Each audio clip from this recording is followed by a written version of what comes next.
Buenas tardes, buenos dias, não? Para nós em Brasil é tarde, para vocês ainda é buenos dias. Para mim é um honor estar aqui hoje. Gostaria de já agradecer ao Grupo Nutec por estar aqui falando desse importante tema que é a questão de la resistência a los antibióticos. É um tema que eu particularmente tenho bastante preocupação e tenho dedicado parte de meus estudos justamente tentando buscar solução para esse problema. Então, hoje, de forma muito particular, vamos falar de la resistência de antibióticos em el ser humano e sua relação com a saúde humana, não? A ideia é aqui falar um pouco do que temos de mais novo em la parte de essas investigações comprovando o fator de resistência e o quanto nós outros de la cadena animal estamos aí participando como agentes desenvolvedores de resistência de bactérias resistentes, não? Então, falar de antibióticos é impossível sem falar desse importante investigador, Alexander Fleming, que ha descoberto a penicilina em el año de 1928. Mientras essa penicilina foi descoberta, seu uso clínico só começou realmente em 1943, sobretudo durante o período das guerras, não? Onde foi empleado muito esse medicamento. Em 1945, em honor a essa importante investigação, Dr. Fleming recebeu o Prêmio Nobel e, nesse momento, quando hizo seu discurso, não, para esse prêmio, já chamava a atenção de que essa molécula, assim como outras, poderia já desenvolver resistência em bactérias. Ou seja, naquela época, ele já sabia que isso era algo muito seguro de suceder. Outro investigador que sempre temos que chamar a atenção quando falamos de antibióticos é o Dr. Selma Waksman. Esse senhor foi o primeiro a usar uma metodologia sistemática para o desenvolvimento de drogas antimicrobianas. Então, hizo uma sistemática metodológica e foi o primeiro a usar o termo antibiótico, que aí hasta hoje nos empleamos como esses aí está.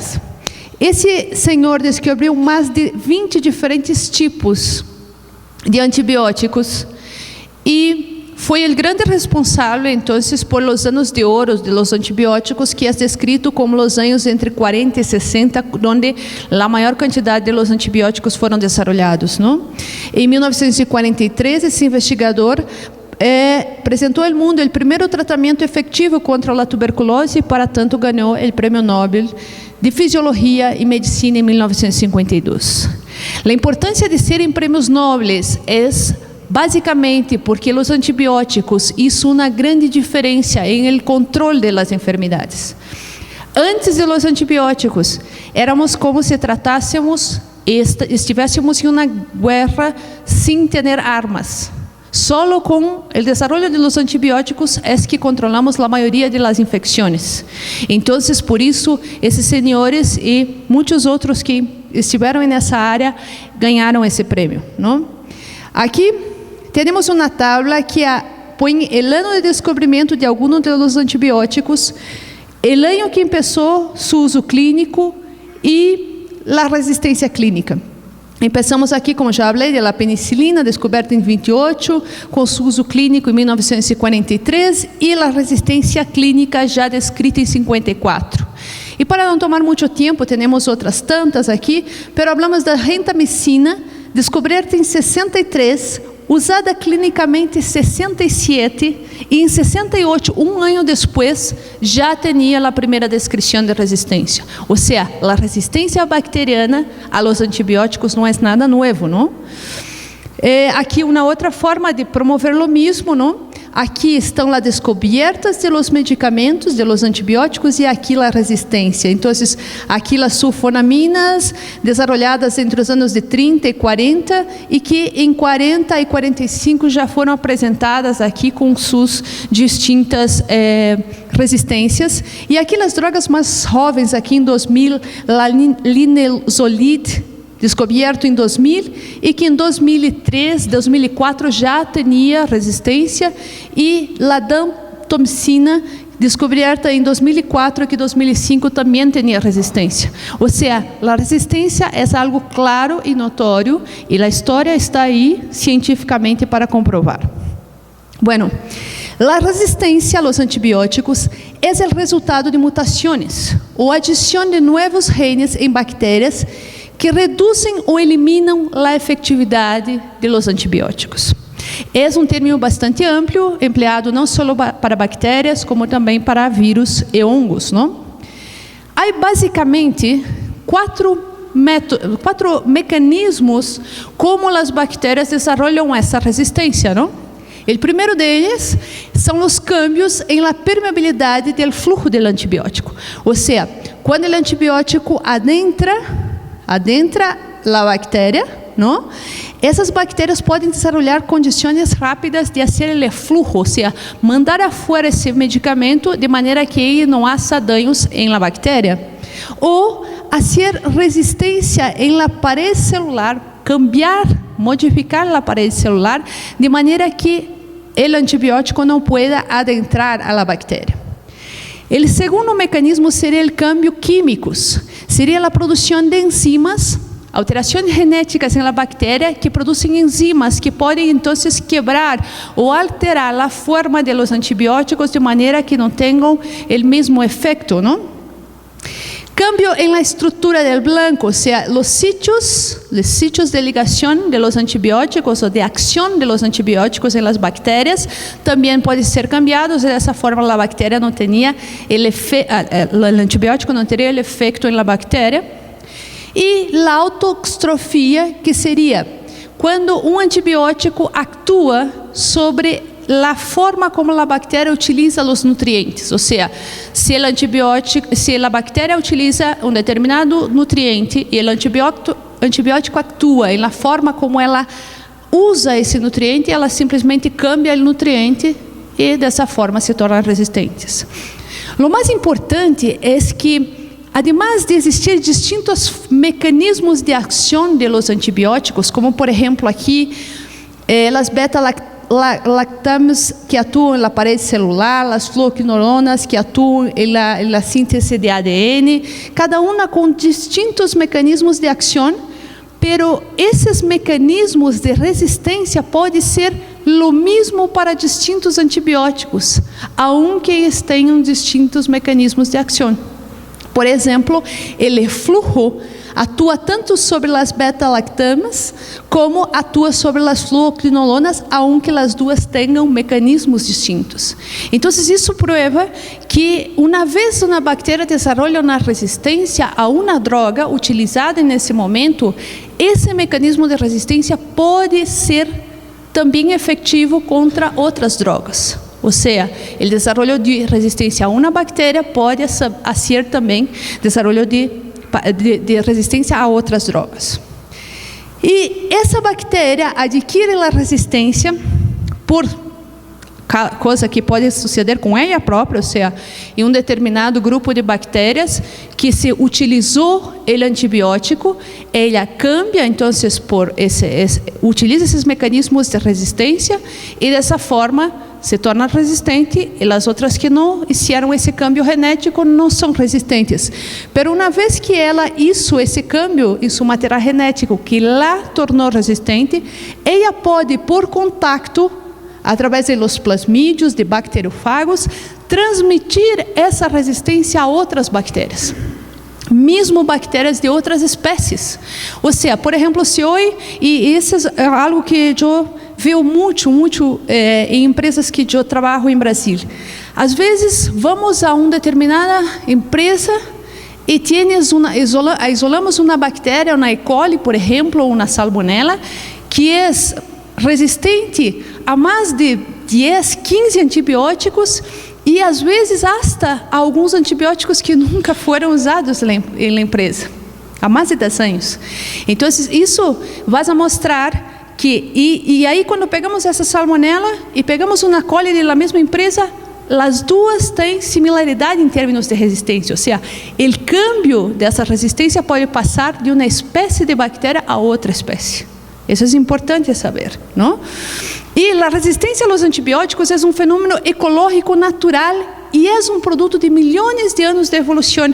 Essa é uma publicação muito recente em Nature e mostra que a resistência é algo muito natural, tanto para as bactérias como para nós outros.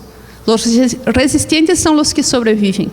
Quem não é resistente são os que morrem. Então, não podemos pensar que vamos ter uma droga que não vai ter resistência, porque se isso suceder, aquela bactéria vai sumir do mundo, sumir do planeta, e dessa maneira se perde. Então, geneticamente, todos os seres estão aí listos, buscando cambiar-se e adaptar-se. Darwin já dizia isso, não? Então, a resistência é algo muito natural. E o problema é que a resistência aos antibióticos, quando nós não estivermos aí pendientes de mantermos o controle dessa resistência, ao menos aos antibióticos que são empleados para a saúde, é que esse problema pode levar a clínica médica e veterinária a uma era pré-antibiótica. Aqui, claro, são casos extremos, não? De la era onde se hacía coisas horríveis, não? Para curar as enfermidades, pero quer dizer que estamos perdendo uma arma muito importante para o controle de enfermidades infecciosas. E isso é basicamente um retraso muito grande para qualquer uma das áreas clínicas veterinárias ou médicas, não? E aqui está de abril de 2015, pero se fuere vou encontrar de ayer, de anteayer, sempre em el CDC vão encontrar aí a informação de drogas, de bactérias resistentes a diferentes antibióticos, não? Então, esse aqui mostrando algo muito novo de uma bactéria isolada de pessoas e que é multiresistente aos antibióticos, e esses casos fazem com que o custo da resistência a antibióticos seja muito grande, e nos países que têm dados que são confiáveis, como por exemplo os Estados Unidos, eles descrevem que 23.000 mortes ao ano são descritas como resultado de bactérias resistentes, o que nos daria a eles um custo de 35 bilhões de dólares de custos indiretos com a mortalidade, com medicação, com desinfecção, em razão da resistência. Em Europa, são 25.000 mortes ao ano, com 1,5 bilhões de euros gastos por isso. Esse custo e essa preocupação, que é mais forte hasta que econômica, porque aí não estamos só falando de dinheiro, estamos falando de seres queridos que estão aí se perdendo, mentes, cientistas, engenheiros, atletas, pessoas de toda a sociedade que vão fazer muita diferença no mundo, que podem se perder por conta de uma resistência. Isso é um problema muito sério para toda a humanidade, para todo o planeta, não? E com base nisso, que em setembro de 2014, depois de uma grande conferência multidisciplinar que tive nos Estados Unidos, o presidente Obama aprovou uma ordem executiva nacional para uma busca de estratégia de combate às bactérias resistentes.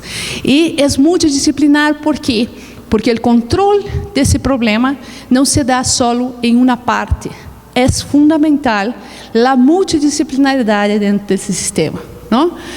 Esses dados são de 2013, mostrando as bactérias ou os isolados resistentes aos antibióticos no mundo. E quanto mais forte é o verde aqui, quer dizer maior o número de bactérias isoladas que são multiresistentes, não? Então, mira que basicamente todos os países apresentam uma quantidade aí entre 2 a 5 diferentes tipos de bactérias que são resistentes a vários antibióticos. Então, é algo muito crescente e que está passando cada vez mais. Desafortunadamente, esse não me ajuda, pero basicamente aqui também é para mostrar que a resistência de bactérias aqui de Salmonella resistente a fluoroquinolonas, em Latinoamérica, 96% de los isolados de Salmonella são resistentes às fluoroquinolonas. Então, são dados muito recentes, isso estou falando de 2015, e que foi recentemente publicado por el CDC, mostrando dados muito concretos sobre isso, não? Aqui é o mapa de bactérias resistentes, Staphylococcus aureus resistentes, não? E aqui, quanto mais forte, mais a quantidade de bactérias isoladas.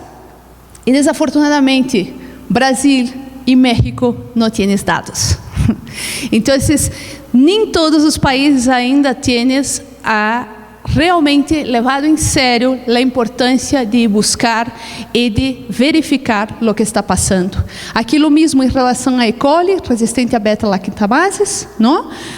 E, basicamente, o que mostra essa figura aqui é que quanto mais desenvolvido o país, mais é a resistência a antibióticos que se encontram allá. Provavelmente justificado por el facto de países mais ricos, as pessoas tenham mais acessos a los antibióticos e los usam de formas mais pouco técnicas, não? Aqui é o incremento do uso de antibióticos em seres humanos em el mundo, e esse é um dado publicado em Nature agora, em 2015. E aqui estamos falando em doses de antibióticos. Quanto mais forte, mais é a quantidade de antibióticos utilizadas, entre 30 milhões a 40 milhões para cada 1.000 pessoas, não? Então, Estados Unidos é o que mais usa em seres humanos, pero outros países todos têm uma quantidade grande de antibióticos que é incrementado, e mesmo os países mais pobres de África tem apresentado um incremento em el uso desses antibióticos. O que é bueno do ponto de vista que esses países necessitam realmente de um controle e de mais acesso a esses antibióticos, pero é malo porque o fato de sabermos que educacionalmente, tecnicamente, eles têm menos pessoas preparadas, seguramente a possibilidade de desenvolvimento de resistência a antibióticos é mais alta, não? E nesse site resistencemap.org, vocês podem pôr o país que queira já, e ele faz gráfico, não? Mostrando quanto se usa de antibiótico, quais são as bactérias resistentes, quando há dados, não? Não é o caso de México, não é o caso de Brasil, pero aí a quantidade de antibióticos utilizados, aparentemente há uma redução desde o ano 2000 a 2010, pero ainda há grande uso de antibiótico aqui para seres humanos, não? O problema é que 30% dos antibióticos usados em humanos ao redor do mundo é inapropriado. E quem disse isso não sou eu, são os autores desse levantamento que foi feito por a Organização Mundial da Saúde, e eles informam que isso se passa basicamente por o uso de antibióticos quando não é necessário ou sua ação não é tão importante, como é o caso de infecções do trato respiratório superior por vírus. Bueno, a maioria dos antibióticos não são efetivos contra esses viroses comuns, não? Que se passam por aí. E aí, se vai lá, se usa os antibióticos, e o pior, muitas vezes não o usa em la dose correta e nem em el tempo correto. E tudo isso, então, vai fazendo a resistência a los antibióticos, não? Então, 80% do uso dos antibióticos sucede fora do ambiente hospitalário também, demonstrando também a necessidade de uma informação técnica mais eficaz para controlar esse desenvolvimento de resistências. O controle da resistência aos antibióticos, assim como o controle da maioria dos problemas de saúde pública, involucram esse conceito, que não é um conceito novo, mas é um conceito que deve ser aplicado cada vez mais se estamos pensando em realmente controlar problemas que afligem a saúde pública de forma geral. O conceito de saúde única. Esse conceito reconhece que a saúde humana, animal e de todo o ecossistema está intimamente conectada. Então, o que temos que fazer é trabalhar de forma multidisciplinar, exatamente como foi dito agora há pouco. Não se pode pensar que é algo que se pode solucionar com médicos, com veterinários, com técnicos de campo. Não. Se vai solucionar com todos, involucrando educadores, involucrando cada um fazendo sua parte, em busca de conseguir uma solução mais efetiva, não? E em caso de los antibióticos, temos aqui um trabalho que foi publicado também na hora em 2015, onde os investigadores buscaram em uma hacienda de ganado nos Estados Unidos, mais de uma, em verdade, eles foram a buscar a quantidade de resíduos de antibiótico em el suelo e a quantidade de bactérias que possuíam genes resistentes àqueles antibióticos, em el mesmo sítio onde viviam o ganado que recebia esse antibiótico, ou como promotor de crescimento, ou como tratamento de enfermidades. E o que observaram é que havia uma relação muito direta entre o antibiótico usado e a quantidade de resíduo encontrado em el suelo. E as bactérias, não necessariamente bactérias que afetavam a saúde humana ou de animal, parecia ser também bactérias do suelo, propriamente dita, também possuíam genes de resistência que era mais, o incremento desses genes era mais alto ou mais baixo, dependendo da dose que se usava nos animais e que tinha em el suelo. Ou seja, quando estamos utilizando antibióticos, é importante ter a ideia de que não se acaba com o animal. Vai sair por as heces, vai estar em contaminação do suelo, vai contaminar a água. E vocês podem me dizer, pero essas bactérias não são problemas para a saúde humana ou saúde animal. Pero como essas bactérias podem transmitir o gene de resistência para bactérias que são importantes para a saúde humana e animal? Sim, isso é importante. E é um trabalho muito recente demonstrando isso. Esse é um trabalho também de 2015, pero é um trabalho que eu pongo aqui com algumas restrições, porque o número de indivíduos mostrados foi muito baixo, pero para chamar a atenção mais como uma luz acesa do que como uma informação cientificamente comprovada, porque o número era muito pequeno de indivíduos, eles fizeram uma avaliação em os países europeus ali, Bélgica, Dinamarca, Holanda em espanhol? Holanda. E eles observaram que fizeram uma encuesta com veterinários que trabalhavam em produção animal e veterinários que trabalhavam com mascotas.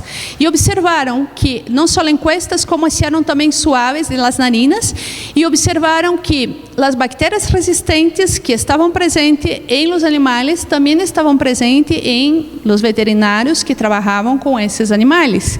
Pero a quantidade era muito mais alta em aqueles de produção animal do que os que trabalhavam em mascotas.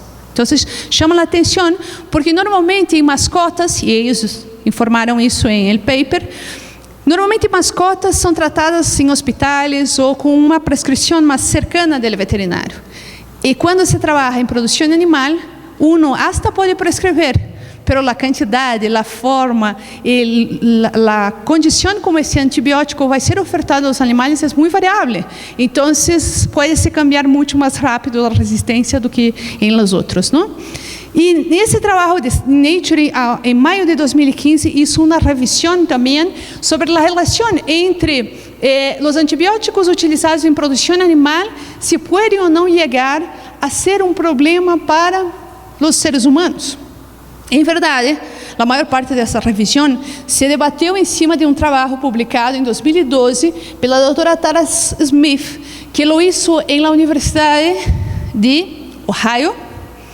E o que ela hizo foi acompanhar em haciendas de cerdos, em granjas de cerdos, sacar muestras tanto de los animais, como sacar muestra de las manos de los tratadores de los animales e de la carne, e observou essa bactéria resistente, não? Staphylococcus aureus resistente à meticilina, Os animais tinham essa bactéria, os tratadores tinham essa bactéria resistente e a carne tinha essa bactéria resistente.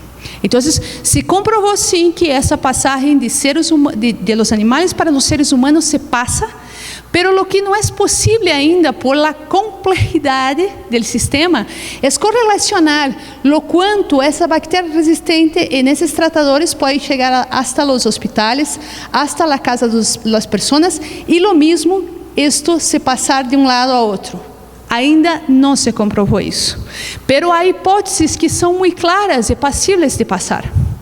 Por exemplo, se um desses tratadores que albergam essa bactéria resistente, tienes em sua casa um trabalhador de hospital, que seja uma enfermeira, um médico, algo assim, se pode cambiar essas bactérias e essa pessoa levar essa bactéria para dentro dos hospitais, onde vai encontrar, então, pessoas muito suscetíveis a que essas bactérias causam problemas muito sérios. ¿Sí? Então, não foi comprovado, mas a hipótese é muito clara e muito válida. ¿Sí? Nessa figura aqui também, de 2015, é um trabalho publicado por Van Bockel, e faz uma avaliação do uso de antibiótico, o consumo de antibiótico em produção animal. E aqui tienes os top 10, os países que mais consomem no mundo. E aí estão China, Estados Unidos, Brasil, Alemanha, Índia, Espanha, Rússia, México, França e Canadá. Aqui estamos nós outros e estamos muito fortes, não? Esses investigadores fizeram umas análises estatísticas e, considerando que o mundo incrementa a cada ano a necessidade de proteína animal, e se continuamos utilizando antibióticos promotores de crescimento ou para controle de enfermidades da maneira como estamos utilizando hoje, como seria o consumo de antibiótico em 2030? E o que esses autores mostraram é que em 2030, desafortunadamente, todo se perdeu aqui, não sei porquê, estava bem. Em 2030, segue essa mesma tendência, com China, Estados Unidos, Brasil, Alemanha diminuindo, porque a Alemanha tem já uma política de diminuir os antibióticos, Índia passando para o 4º lugar e México passando para o 5º lugar. Ou seja, isso, de acordo com eles, se seguimos fazendo o mesmo que hacemos hoje em relação à produção animal. O problema é que, de acordo com esses senhores, o incremento da população em los países do BRIC, por exemplo, seria de 13% nesses anos, entre 2010 e 2030, em 20 anos. Pero o consumo de antibióticos para a produção animal se incrementaria em 99%. E em alguns países, como por exemplo Malásia, Peru, o incremento seria de 200%. Ou seja, relativamente dentro desses países, o incremento seria hasta mais alto do que eu estou falando dentro dos BRICS. Então, se seguimos com a mesma filosofia de usar promotores de crescimento, o problema vai ser cada vez mais complicado. Bueno, ¿y dónde empezó la cuestión de los productores de crecimiento?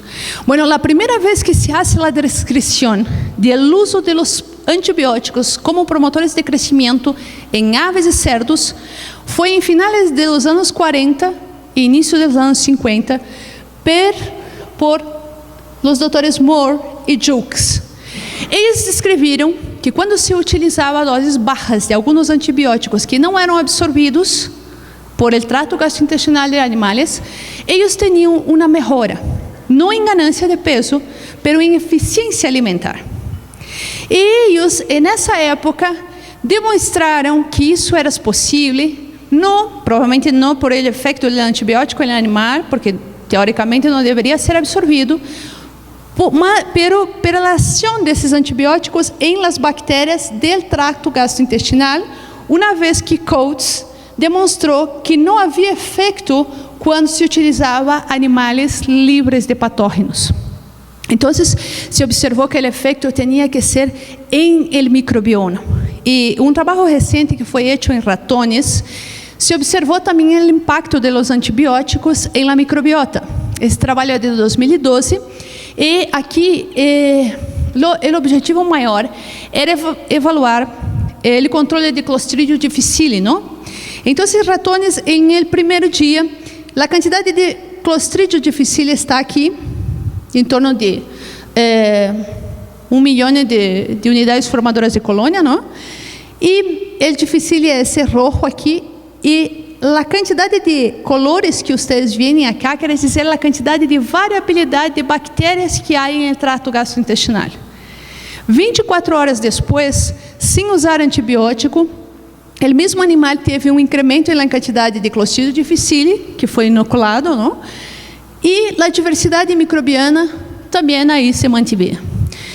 Agora, quando se utilizava vancomicina e esse outro antibiótico, se observou que o Clostridium difficile foi controlado, pero a variabilidade das bactérias e da microbiota foi reduzido. E o que quer dizer isso? Bueno, desafortunadamente por el tempo não nos cabe aqui adentrar por todo o sistema imunológico de relação entre o huéspede e o microbiota. Pero a relação de huéspede e microbiota é basicamente, de forma muito rápida, reconhecer aqueles que são estranhos, não? E desenvolver uma tolerância contra isso. Ou seja, eu sei que o microorganismo está aí, pero eu tenho tolerância a ele. E eu não vou estar aí fazendo inflamação ou enfermidades por algo que não está me cometendo nada, não? Se eu conosco pouco, porque uso antibióticos e a variabilidade microbiota que tenho é pouca, quer dizer que a tolerância que tenho é para poucas coisas. Se sucede de conhecer, porventura, que não seja conhecido, eu posso desenvolver uma inflamação contra ele. ¿Me entiendes? Então, quanto mais variabilidade eu tenho de conhecimento do sistema, mais resistente eu sou, não?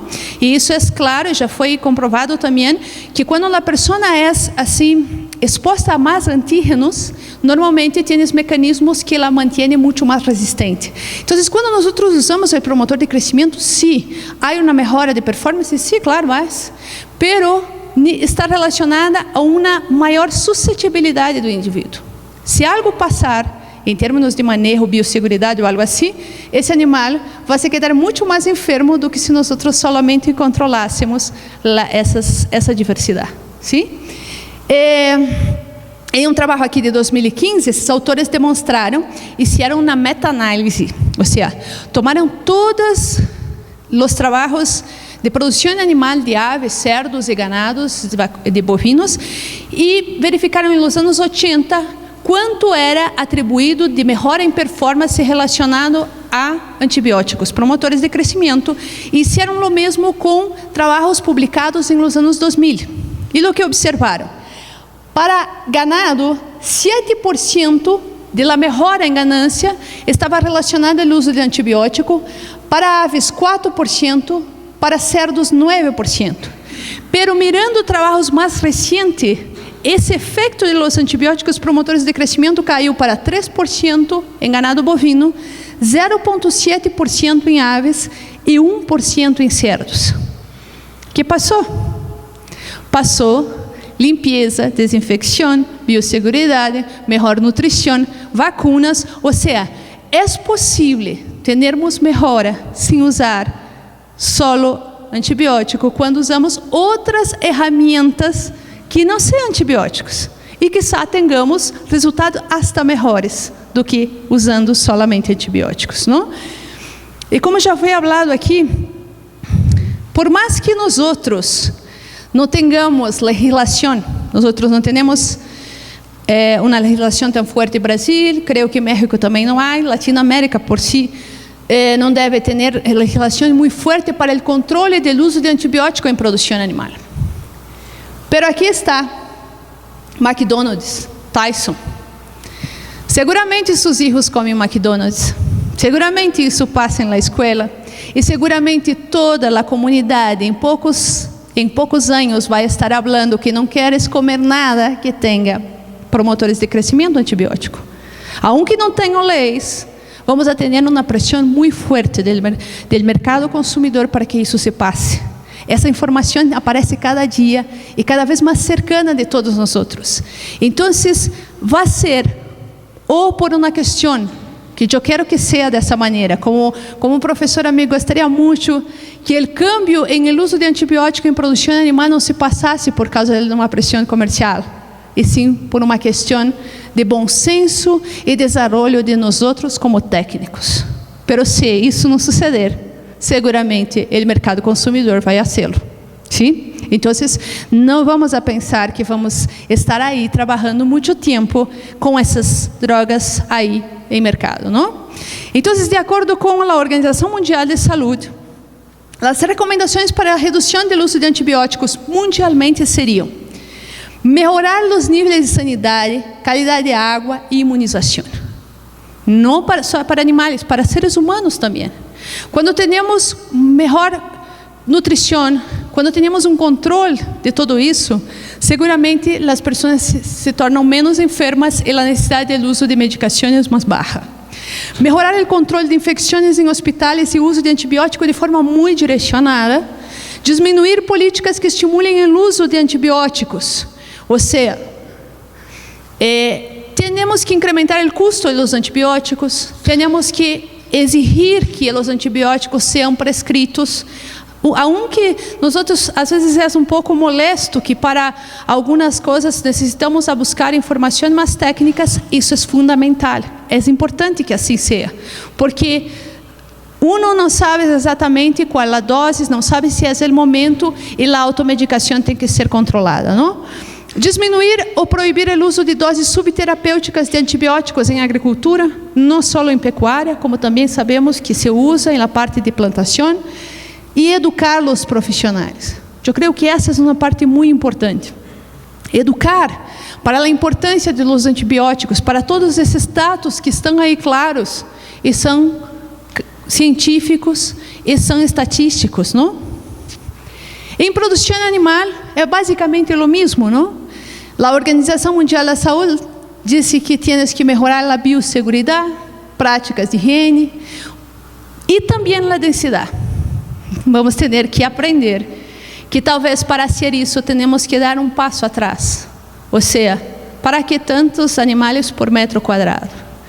E sabes, eu estive um tempo fazendo um trabalho em uma empresa e nós verificamos que em alguma situação, quando nós bajamos a densidade, os animais desenvolvem melhor e tienes um impacto muito mais baixo de descomissos em matadeiro. Então, estou dizendo a vocês que a ganância que se tem em ganância de peso, às vezes incrementando a densidade, se perde em el produto final. E é forte isso. Se vocês forem a mirar os números de cada empresa, vão ver que muitas vezes isso deve ser feito, não como uma forma de sair afuera e mirar realmente o custo total e não o custo em el momento, não? Também é uma recomendação deles que nós começamos a pensar em permitir que os animais tenham ciclos um pouco mais largos. Mira, eu venho de uma região de Brasil onde sacamos pollos com 28 dias, sim? Então, claramente, esse é um animal onde a imunidade praticamente não chegou ao seu máximo. Não tem necessidade para tanto. Então, temos talvez que repensar todo esse aspecto, e claro que isso vai ser um paradigma muito forte. Não estou dizendo aqui, eu trabalho cercano às indústrias, não sou contrário à produção, e eu sei que temos que estar sempre monitoreando entre o custo e benefício de todo, mas é algo que nós temos que aí estar pendientes e mirarmos o quanto o valor comercial disso tenha quando pensamos em uma sociedade como um todo, não? Estimular a prevenção com vacunas, com outras práticas em lugar de los antibióticos. E aqui a Organização Mundial da Saúde também põe que os bacteriófagos, prebióticos, probióticos, acidificantes, extractos de plantas devem ser evaluados.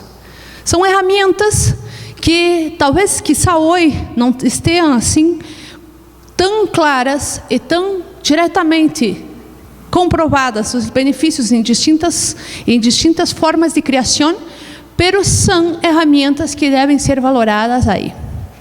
E como esses aditivos, eu hice uma pequena tabla, não? Prebióticos e prebióticos estaria relacionado basicamente a uma estimulação da migração de células imunes para a mucosa intestinal, incrementando a produção de muco, selecionando micro-organismos, não? O ácido butírico, especialmente, é fonte energética de colonócitos, enterócitos, células do trato gastrointestinal, e com isso melhora muito a resposta, diminuindo aí os efeitos de las disbacterioses em campo. Os outros ácidos orgânicos que não o butírico também participam como seleção de micro-organismos, e os extratos de plantas, depende do princípio, pode tanto selecionar micro-organismos, actuar como antioxidantes, anti-inflamatórios, antivirais, antissépticos, antioxidantes. Ou seja, claro, isso tudo vai depender de qual é o aceite, qual é o extracto, pero temos aí uma flora muito ampla, não? Uma variedade muito ampla de plantas que podemos explotar, não buscando outros antibióticos, mas buscando outras formas indiretas de ação. Eu tenho aqui um exemplo de um trabalho que fizemos em nossa universidade, usando extratos de plantas para controlar salmonela. Então, aqui o grupo controle, o grupo que foi exposto a consumir o extrato de planta por alimento, não? E a quantidade de positivos para salmonela em el buche, em el ciegos, se reduziu em 50% para el buche e 90% em ciegos com o uso de extrato de planta. Pero o mais interessante nesse caso aqui é que essa planta in vitro não tem esse efeito antimicrobiano. ¿Sí? E como isso se passou? Se passou porque é uma planta que reduz a inflamação na mucosa intestinal. Então, aqui a quantidade, quanto mais assim, pontos escuros tienes aqui, quer dizer mais células inflamatórias, macrófagos, não? Então, quando tratamos com o extrato, tienes menos células inflamatórias na mucosa e sabe-se já que a salmonela usa a inflamação em el trato intestinal para desarrollar-se, ou seja, é um efeito indireto, não necessariamente antibiótico. Então, há muito ainda que aprender nisso, sim?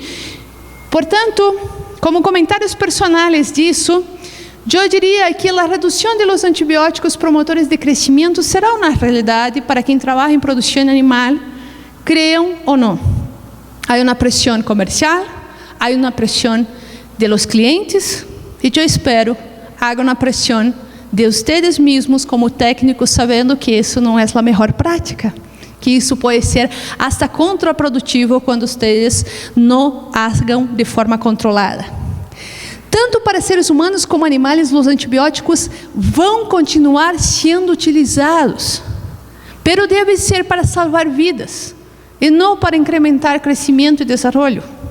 Tem que ser usado de forma muito clara e muito específica para casos específicos, não? Pero esse cambio em el uso de antibióticos viene com a necessidade de educação. Muitos de nós não sabem como fazer criação sem o uso de antibiótico. E mira, essas outras ferramentas que nós temos não são iguais aos antibióticos. Não podem ser usadas da mesma maneira. Tienes um tempo mais largo de emprego, muitas vezes tem formas distintas. Então, é claro que temos que fazer uma educação, temos que desenvolver trabalhos científicos, temos que treinar personal, temos que cambiar um pouco todo o processo de conhecimento de produção animal, seguramente, para que isso se suceda. Pero temos que fazê-lo. E quem fazer mais temprano vai chegar à frente. Quem esperar vai chegar atrás. E essa é uma regra básica em qualquer situação. Quem empieza temprano vai chegar mais temprano a uma solução. A biosseguridade de manejo, fundamental. Não há que se olvidar. Isso vai ser parte de um sistema de volver. Isso não é uma quebra de paradigma. Eu me gusta muito falar disso, porque sempre quando se habla algo, se gusta dizer, mira, isso é uma quebra de paradigma. Isso não é uma quebra de paradigma. Isso é volver a algo que nós já sabíamos desde o princípio de produção animal. Limpeza, desinfecção, intervalos. Coisas que nós não damos conta, pero que é muito importante e que temos que começar a valorar. E cada vez que eu hago provas em campo, eu miro o quanto se ganha com isso. Vocês já fizeram as contas de quanto se ganha quando se faz limpeza e desinfecção? Eu sei, fazem as contas de quanto se perde gastando a limpeza, a desinfecção, os dias. Mas eu quero saber, vocês já miraram? Eu tenho trabalhos mostrando em campo, seguramente, mas trabalhos que mostram uma melhora de até 300 gramas ao final de um pollo. 300 gramas é muito. Se vocês pensarem na quantidade de pollos que há, solo haciendo a limpeza e a desinfecção correta. Hagam as contas. Nem sempre isso é custo. Hagam as contas, porque isso pode provar que é um caminho. E se deve buscar conhecimento para modular a imunidade, a microbiota, com essas novas ferramentas, não? Prebióticos, extratos de plantas, ou seja, há uma infinidade de novas soluções que têm que ser evaluadas. E nós não temos que estar aí esperando hasta que todo esteja comprovado. Vamos nós tentar comprovar, porque esse é o caminho. Então, eu deixo como mensagem final aqui que me gostaria muito que esses cambios não sucedessem solo por uma pressão do consumidor. Acuerden que nós somos os consumidores. Nossos filhos, nossos entes queridos consomem os mesmos que nós produzimos. Então, ao final, tudo acaba em la mesma mesa que estamos todos nós, sim? E com isso me despeço. Muitas graças.